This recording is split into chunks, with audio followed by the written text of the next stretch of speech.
बिस्मिल्लाहिर्रहमानिर्रहीम। आज crunchy crispy और मज़ेदार से ये डिफरेंस है, हम आपके लिए फ़्राइज़ लेके आए हैं।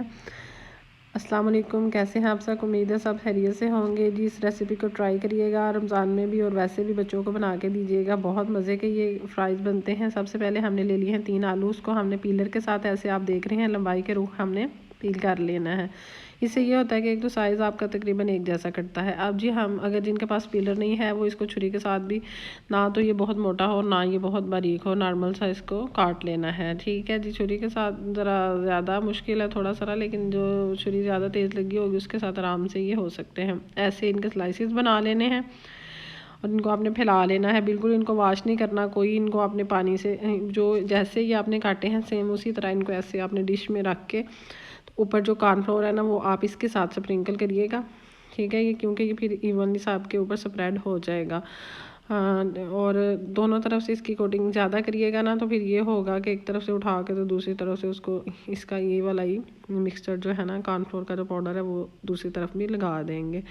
ऐसे ही आपने सारे जो फ्राइज़ हैं उनको आपने कोटिंग कर लेनी है, बहुत ज़बरदस्त होगी।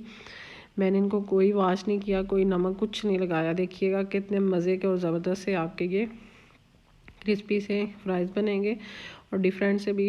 इस तरह अब मैंने इसको एक स्लाइस को लिया, उसको मैंने दूसरी तरफ आपको ये नज़र आ रहा है एक तरफ बिल्कुल लगा हुआ है, दूसरी तरफ इसी का जो नीचे पाउडर गिरा है उसको ऐसे जो हमने डाला था ये देख रहे हैं। ऐसे ही सारे आलूओं को आपने अच्छी तरह से लगा देना है और आपने इनको लगा के 5 मिनट के लिए रेस्ट देना है। उसके बाद फिर आपने इनको टूथपिक्स जो हर घर में मौजूद होती हैं वो लेनी है और उसके साथ हम इसका नेक्स्ट प्रोसेस करेंगे। ये देख रहे हैं मैं आपको बता रही हूँ कि ऐसे ही सारे फ्राइज़ जो हैं इनको आलूओं को मैंने दोनों तरफ से कोटिंग कर ली थी, ये आपको नज़र आ रही है। आपने भी इवनली सारे 2 या 3 आप जितने भी आधा किलो आलू लेते हैं किलो लेते हैं उनके ऊपर आपने इसको कोट कर लेना है। ठीक है जी, और फिर उसके बाद आपने अगला प्रोसेस जी करना है।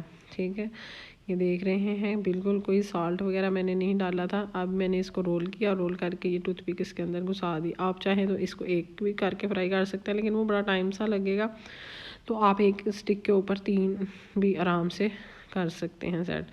ठीक है, तो आप अगर तो आप जी ये देख रहे हैं पहले एक दफ़ा फोल्ड किया, फिर इसको दूसरी दफ़ा फोल्ड किया और इसको ऐसे कुछ पे मैंने 2 कर लिए थे, कुछ पे मैंने 3 कर लिए थे।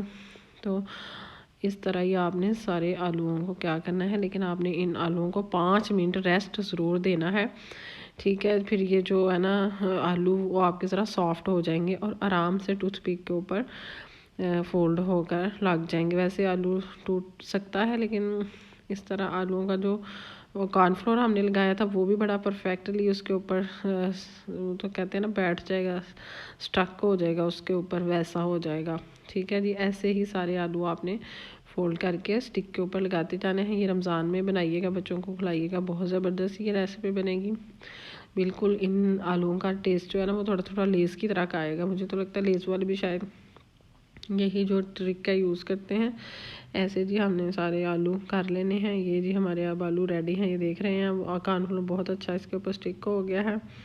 अब हमने ले लिया है कढ़ाई में ऑयल, उसमें हम जी ये डाल देंगे और मीडियम फ्लेम पे हम इसको बनाएंगे। लो टू मीडियम फ्लेम पे, हाई पे नहीं बनाएंगे क्योंकि आलू कच्चे हैं और इनको ज़रा थोड़ा सा टाइम लगेगा। अगर हम ज़्यादा हीट पे मतलब या गर्म ऑयल में इसको डाल देंगे तो ये फ़ौरन इनका कलर ब्राउन हो जाएगा और कच्चे भी रहेंगे अंदर से।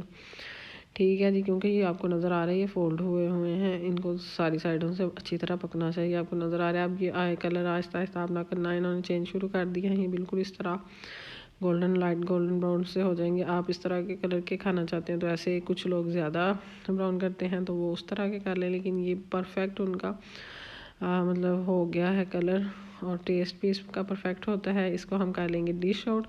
बनाइएगा और दुआ में याद रखिएगा अल्लाह ताला आपको आसानी अता करे और दूसरों में भी आसानियाँ तकसीम करने का शर्फ अता करे। अल्लाह हाफिज़।